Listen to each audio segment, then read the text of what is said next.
샬롬, 한 주도 평안하셨나요? 언제나 여러분의 삶에 주님이 주시는 은혜가 늘 가득하기를 소망합니다.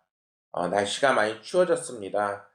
또 비가 오고 날씨가 더 내려간다고 하니 꼭 따뜻하게 입으시고 미리 감기 조심하시고 늘 건강하시기를 축원합니다. 오늘 함께 나눌 말씀은 나훔 2장 12절과 13절 말씀입니다. 함께 본문 말씀을 읽겠습니다. 수사자가 그 새끼를 위하여 먹이를 충분히 찢고 그의 암사자들을 위하여 움켜 사냥한 것으로 그 굴을 채웠고 찢은 것으로 그 구멍을 채웠도다. 만군의 여호와의 말씀에 내가 내 대적이 되어 내 병거들을 불살라 연기가 되게 하고 내 젊은 사자들을 칼로 멸할 것이며 내가 또 내 노력한 것을 땅에서 끊으리니 내 파견자의 목소리가 다시는 들리지 아니하리라 하셨느니라. 아멘.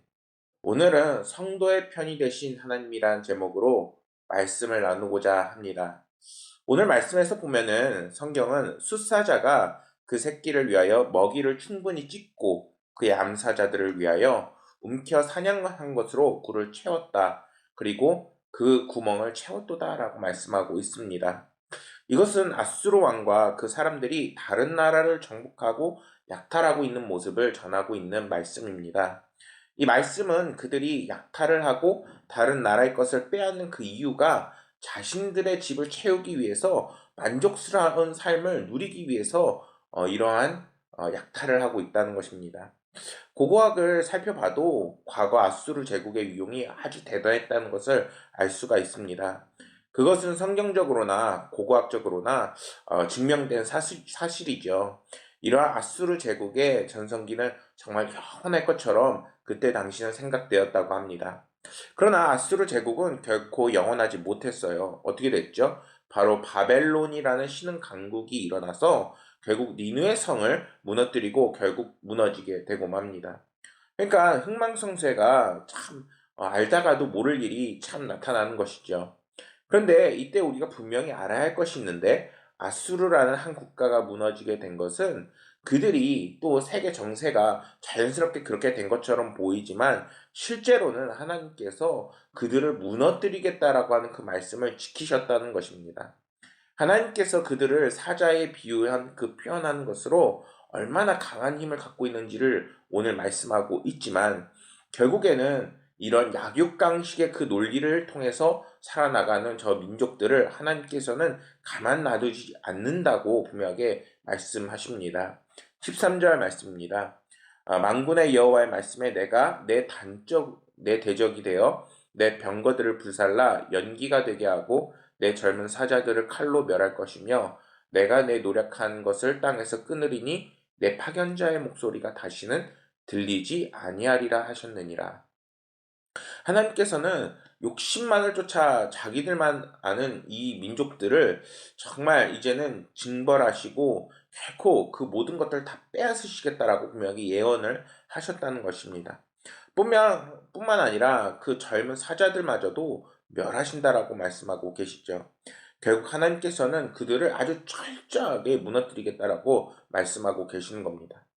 이러한 말씀이 우리 성도들에게 말하는 것은 이제 하나님께서 당신의 백성들의 아픔과 고통을 결코 나몰라라 하지 않으신다라는 겁니다. 그리고 하나님께서 이제는 모든 것을 주관하고 계시는 만왕의 왕이시라는 것을 분명하게 말씀하고 있는 것이지요. 게다가 그들은 하나님의 심판으로 말미암아 공고함과 고통 안에서 살 수밖에 없는 인생을 살게 된다는 것입니다. 그렇다면 사람은 무엇으로 삶을 채워나가고 은혜 안에 살아갈 수 있을까요? 시편 34편 9절과 10절 말씀을 보면은 이러한 말씀이 나와 있습니다.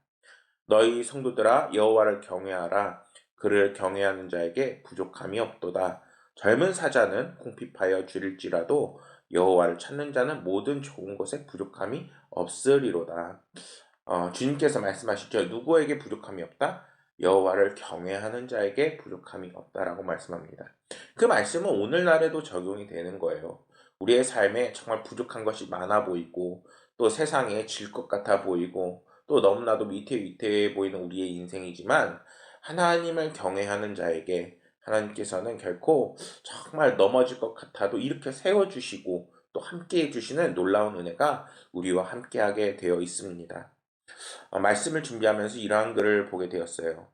대개 사람들은 더 많으면 많을수록 행복한 것으로 생각하는데 그러나 많이 갖지 않아도 행복할 수 있음을 깨달을 때가 있다고 합니다. 옷장에는 입지 않는 옷들이 가득하고 책장에는 더 이상 읽지 않는 책들이 빼곡하지만 쉽사리 버리지 못할 때가 있는데 때로는 지식을 위해 읽는 책도 수많은 장서를 소유했다라고 자랑하게 됩니다. 우리는 무엇이든지 많이 소유하고 있으면 행복할 것이라는 착각을 하게 되는데 하지만 나에게 있어 가장 버릴 것과 그리고 과감히 정리하고 버려야 할 것이 있다라는 것입니다. 때로는 단순한 것이 좋을 때가 있는데 살면서 불필요한 것을 갖지 않고 단순하고 간결하게 살아갈 때 오히려 잃어버린 행복을 찾을 수 있습니다. 이러한 글을 보게 되었어요. 제가 이러한 글을 알려드리는 것은 정말 우리를 채우시는 분이 그리고 우리를 만족시키시는 분이 누구냐? 바로 여호와 하나님이다라는 것입니다. 우리의 삶에서 물질로는 해결되지 않는 또한 영적으로만 우리가 또 채워질 수 있는 그러한 은혜가 있습니다. 그러한 은혜를 주실 수 있는 분은 오직 여호와 하나님 한 분밖에 없습니다. 이처럼 만족스러운 삶을 살기 위해서는 하나님은 무언가 복잡한 요구나 규례를 주지 않으십니다. 오히려 단 한 가지만 우리에게 알려주십니다. 여호와를 경외하는 삶을 살라는 것입니다.